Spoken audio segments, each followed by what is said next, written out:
Мені отаным және бастамам шығармашылық байқауында менің отбасым сабақтастық құндылықтар және мәні номинациясының қатысушымын. Жобаның тақырыбы ұрпаққа ұлағат тәрбие мен үлгі алу. Жобаның мақсаты: біріншісі, отбасындағы сыйластық құндылықтардың рөлін атқару. Екіншісі, отбасылық дәстүрлер мен олардың маңызын түсіндіру. Үшіншісі, отбасылық құндылықтарындағы жастар тәрбиесіндегі қасиетін анықтау.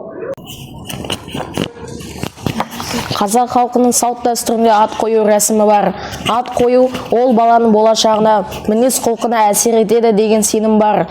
Соған байланысты менің атымды Мұстафа Шоқаймен байланыстырып Мұстафа деп қойды. Бұл есімнің астарында Алаштан Айбындыұлы бүкіл Түркістанның бірлігі үшін күрескен Мұстафа Шоқайдың рухы жатыр. Ол өз заманында парасат пен білімді ту етіп, ұлтының азаттығын аңсады. Менің отбасым маған осы есімді бере отырып, мені үш сезім оятты. Алғашқы, білімге құштарлық, Мұстафа Шоқай секілді терең ілім иесі болу. Екіншісі, қайсарлық, қандай қиындық болса да батырлаша қасқая тұру. Үшіншісі, сабақтастық, ата-бабадан қалған асыл қасиеттерді келесі ұрпаққа кіршіксіз жеткізу. Мен үшін отбасы ең қымбат құндылық, өмірдегі ең сенімді тірек. Отбасы адамды тәрбиелейтін, болашағына бағыт беретін ең алғашқы мектеп. Менің отбасым қарапайым, бірақ үлгілі отбасы. Әкем тәртіп қызметкері, ол тәртіп пен жауапкершілікті үлгісі. Әкемнің еңбегіне қарап мен әділ болуды, өз ісіме жауапкершілікпен қарауды үйренемін. Біздің үйімізде тәрбие мен күйдің үні қатар естіледі.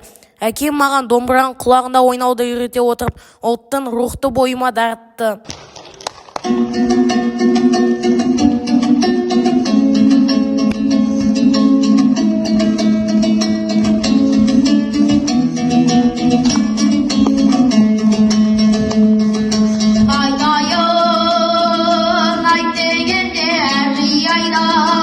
Менің анам нағыз ісмер, шебер және парасатты жан. Ұлттық бұйымдарды жасау арқылы ол маған қазақтың бой мұрасын мақтан тұтуды үйретті. Қолөнер өшпес мұрагер адамның ісінен көрдім.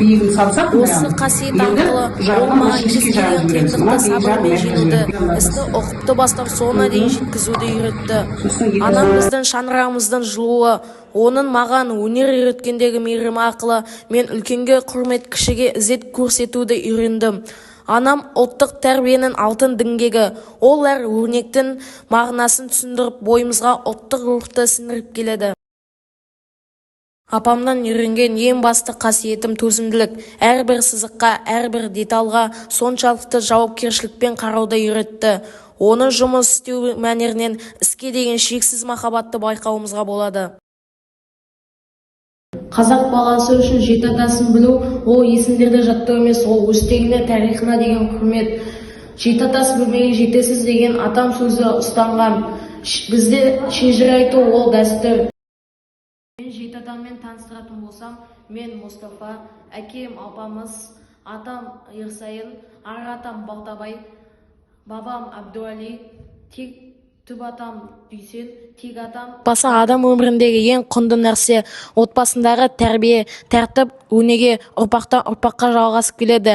Әрбір бала жеті атасының тарихын біліп, олардың жақсы жақтарын білсе, қоғам да берік болады.